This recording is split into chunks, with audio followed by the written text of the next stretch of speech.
बोलने से नहीं रुके तो आज के यजीदों के सामने ये सैयद आबिद अली झुकने इनका नहीं। आज के यजीदों के सामने ये सैयद आबिद अली झुकने इनका नहीं। आज के यजीदों के सामने ये सैयद आबिद अली झुकने इनका नहीं।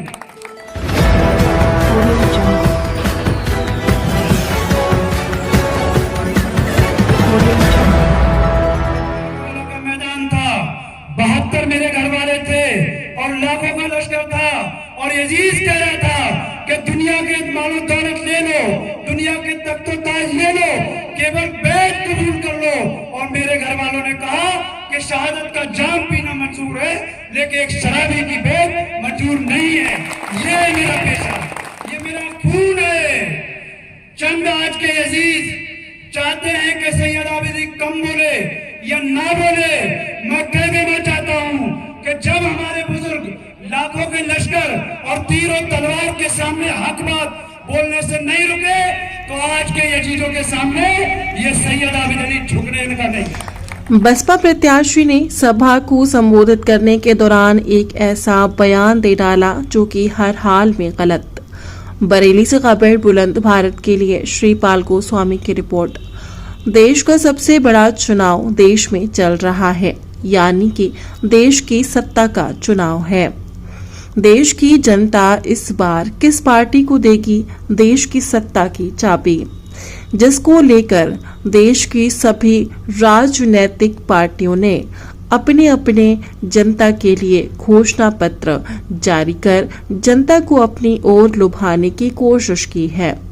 वहीं पर सभी पार्टियों के प्रत्याशी अन्य पार्टियों पर तंज कसते हैं और मौजूदा सरकार की पार्टियों के नेताओं की खामियां जनता को दर्शाते हैं, जो कि देश की आजादी से लेकर अब तक हम सब ने देखा और सुना है।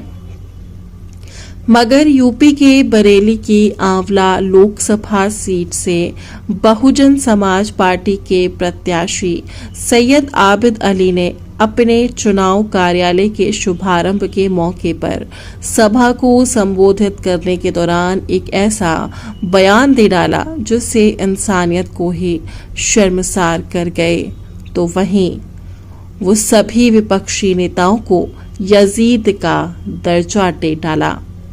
आपको बता दें कि सारी दुनिया में यजीद का नाम लेवा कोई नहीं है, क्योंकि यजीद ना कि इमाम हुसैन के दुश्मन था बल्कि सारी इंसानियत का भी दुश्मन है।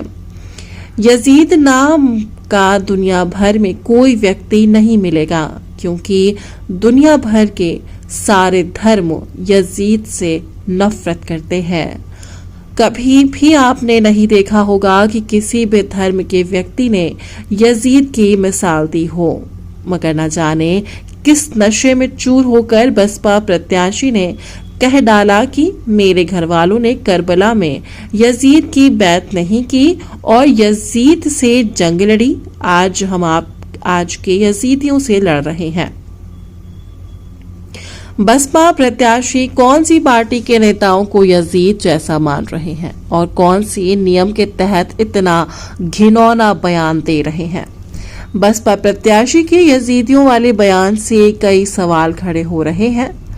क्या भाजपा की सरकार को यजीदियों का दर्जा दे रहे हैं बसपा प्रत्याशी? क्या सपा के प्रत्याशी को यजीदियों का दर्जा दे रहे हैं बसपा प्रत्याशी? क्या बसपा प्रत्याशी ने सभी विपक्षी नेताओं को यजीद का दर्जा दिया है?